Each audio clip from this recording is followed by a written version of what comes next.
Hey, what's up guys? I'm Alex from the Lexus Eastern area, and today I'm going to demonstrate how to use the kick sensor on a 2023 Lexus RX. So we got an RX here in front of us. For the kick sensor to work, you do need to have the key in your pocket. It's also an enhanced kick sensor on this vehicle, so the location of that sensor is about from here to here, generally.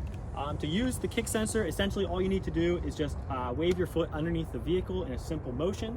So I'm just going to wave my foot in and out. Open up my trunk. It's about 3 seconds faster than the previous generation, but you'll notice you don't need to do any, waving of the foot motion, anything like that. It's just a simple in and out to activate the system. Once you have your trunk opened up, you guys are going to see 2 buttons up top. So this first button here is going to be just your closed trunk button. You can also set the height of your trunk 2 ways. You can either manually adjust the trunk and press and hold this close button to do that, or you can go in your interface system and you can adjust the height of the trunk via the interface screen. You guys are also going to see a button here. This is the close and lock button. So essentially this button will close the trunk and lock your vehicle.